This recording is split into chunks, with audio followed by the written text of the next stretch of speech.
சுமார் 400 கோடி வருடங்கள் கழித்து நாம வாழும் மில்கிவே கேலக்சியும் நம்ம பக்கத்துல இருக்கும் ஆண்ட்ரோமெடா கேலக்சியும் ஒன்றுடன் ஒன்று மோத போகுது. அதை பத்தி தான் இந்த வீடியோல பார்க்க போறோம்.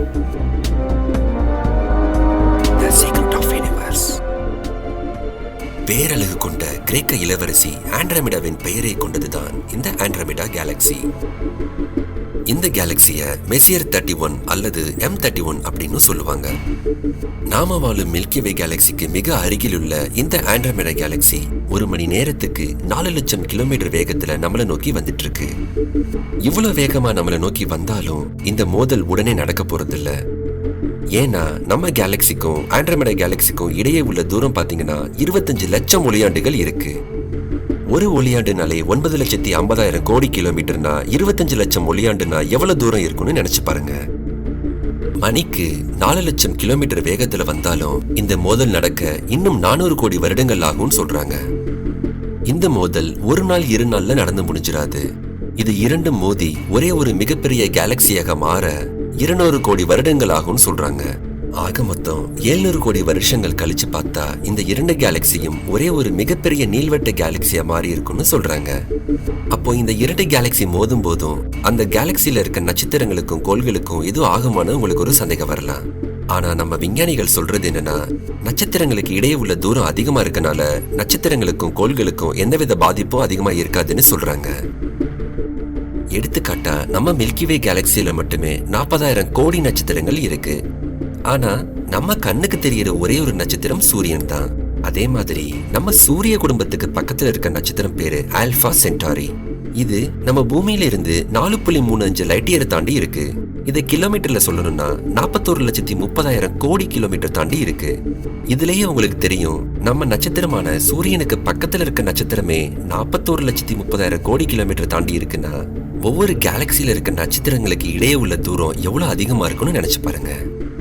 இதனாலதான் இந்த இரண்டு கேலக்சிஸ் மோதும் போதும் நட்சத்திரங்களுக்கு ஒன்னும் ஆகாதுன்னு சொல்றாங்க. இன்னும் சில ஆராய்ச்சியாளர்கள் சொல்றது என்னன்னா, ஒரு சில நட்சத்திரங்கள் மோதுறதுக்கும் வாய்ப்பு உண்டு. ஏன்னா 100% இப்படிதான் நடக்கும்னு இந்த பிரபஞ்சத்தை யாருனாலையுமே கணிக்க முடியாது. இப்போ நம்ம கேலக்சில எப்படி சாகிட்டேரியஸ் A என்ற மேசிவ் பிளாக் ஹோல் இருக்கோ, அதை விட மிகப்பெரிய பிளாக் ஹோல் ஆண்ட்ரோமெடாலையும் இருக்கு. நம்ம கேலக்சியோட அளவு 1 லட்சம் லைட் இயர் தான். ஆனா ஆண்ட்ரோமெடா கேலக்சி 2.2 லட்சம் லைட் இயர் பெருசா இருக்கு. நம்ம கேலக்சியை விட 2 மடங்கு பெரிய அளவுல இருக்கனால அதோட மையத்திலையும் மிகப்பெரிய கருந்துளை இருக்கு. இந்த இரண்டு கேலக்சியில் உள்ள மேசிவ் பிளாக் ஹோல்ஸும் ஒன்றுடன் ஒன்று மோதி மிகவும் பிரம்மாண்டமான சூப்பர் மேசிவ் பிளாக் ஹோல்ஸாக மாறிடும். அப்படி ஆகிட்டா அதோட ஆற்றலும் ஈர்ப்பு விசையும் நினைத்து பார்க்க முடியாத அளவுக்கு பிரம்மாண்டமா இருக்குங்கிறதுல எந்த மாற்றமும் இல்லை. நம்ம ஆராய்ச்சியாளர்கள் சொல்ற மாதிரி இல்லாம ஆண்ட்ரோமெடா கேலக்சியில உள்ள சில பிளாக் ஹோல்ஸும் நம்ம சூரியனுக்கு பக்கத்துல வரலாம். அதனால சூரிய குடும்பமே பிளாக் ஹோல்ஸ்னால விழுங்கப்பட்டு அழிந்து போகவும் வாய்ப்பு இருக்கு. இந்த ஆண்ட்ரோமெடா கேலக்சி நம்மளை விட பெருசா இருக்க காரணம் என்னன்னா, இப்போ எப்படி இரண்டு கேலக்சியுமே ஈர்ப்பு விசையின் காரணமா மோத போகுதோ, அதே மாதிரி பல கோடி ஆண்டுகளுக்கு முன்னாடி ஆண்ட்ரோமெடா கேலக்சியும் சில கேலக்சிஸோட மோதி தான் இவ்வளவு பெருசா இருக்குன்னு சொல்றாங்க. அது மட்டும் இல்லாம இந்த ஆண்ட்ரோமெடா கேலக்சியை சுற்றி 20 சேட்டலைட் கேலக்சிஸ் வலம் வருதுன்னு சொல்றாங்க. அது என்ன சேட்டலைட் கேலக்சிஸ்னு உங்களுக்கு ஒரு சந்தேகம் வரலாம். சரி, சேட்டலைட் கேலக்சிஸ்னா என்னன்னு சிம்பிளா சொல்றேன்.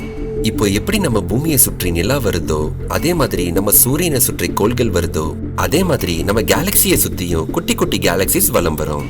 இதைத்தான் சேட்டலைட் கேலக்சிஸ்னு சொல்றாங்க. இது எல்லாமே பெரிய கேலக்சிஸோட ஈர்ப்பு விசையின் காரணமா தான் அதை சுற்றி குட்டி குட்டி கேலக்சிஸ் வலம் வருது. இதுக்கு முன்னாடி நம்மளோட மில்கிவே கேலக்சியில மட்டும் 40,000 கோடி நட்சத்திரங்கள் இருக்குன்னு பார்த்தோம். அதே மாதிரி ஆண்ட்ரோமெடாலையும் 1 லட்சம் கோடி நட்சத்திரங்கள் நிறைந்து இருக்குன்னு சொல்றாங்க.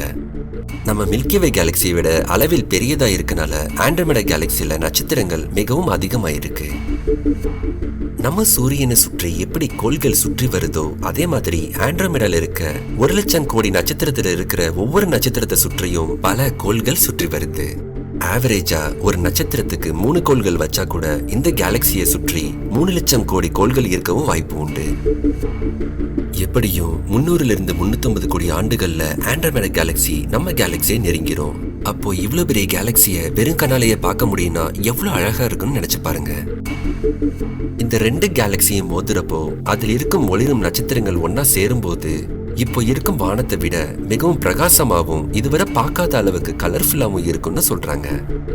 ஆனா அதுலயும் ஒரு சிக்கல் இருக்கு. என்னன்னா இன்னும் 500 கோடி வருடங்கள்ல இந்த மோதல் நடந்தாலும் நம்ம சூரியனும் பூமியும் இப்போ இருக்கிற நிலையில இருக்குன்னு சொல்ல முடியாது. ஏன்னா இந்த பிரபஞ்சத்துல இருக்க அனைத்துக்குமே ஆயுள் உண்டு. குறிப்பிட்ட காலத்துக்கு அப்புறம் அதுவும் அதோட தன்மையை இழந்து கொஞ்சம் கொஞ்சமா அழிஞ்சு போயிடும். சூரியன் மாதிரியான நட்சத்திரங்கள் பல 100 கோடி வருடங்கள் வாழும் தன்மை கொண்டது. அதே மாதிரி அதோட வாழ்நாள் அந்த நட்சத்திரத்தின் எரிபொருளை வச்சே கணக்கிடுறாங்க.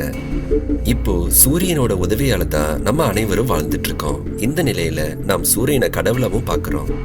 ஆனா இன்னும் 500 கோடி வருடங்கள்ல ஆண்ட்ரோமெடா கேலக்சி நம்மளை மோதினாலும் மோதாவிட்டாலும் சூரியன் அதோட ஆயுளை இழந்து இப்போ இருக்கும் அளவை விட பெரிய அளவில் ரெட் ஜெயிண்டாக மாறிடும்.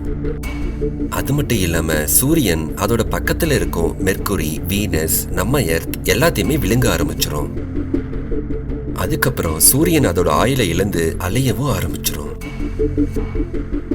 ஒருவேளை இந்த 500 கோடி வருடங்கள்ல நம்ம வாழும் பூமிக்கு எதுவும் ஆகாம இருந்து மனிதர்கள் ஒருவேளை வாழ்ந்துட்டு இருந்தாலும் சூரியன் அதோட ஆயுளை இழந்து நம்ம பூமிக்கு வெளிச்சம் இல்லாம ஒளிச்சேர்க்கையும் நடக்காம உணவு சங்கிலி அறுக்கப்பட்டு அனைத்து உயிர்களும் வாழ்வாதாரம் இல்லாம மறைந்து போகவும் வாய்ப்பு இருக்கு. அதே சமயம் ஜேம்ஸ் வெப் மற்றும் ஹபிள் டெலிஸ்கோப் மூலியமா வேற்று கிரகங்கள்ல என்னென்ன இருக்குன்னு நம்ம ஆல்ரெடி ஆராய்ச்சி செய்ய ஆரம்பிச்சிட்டோம்.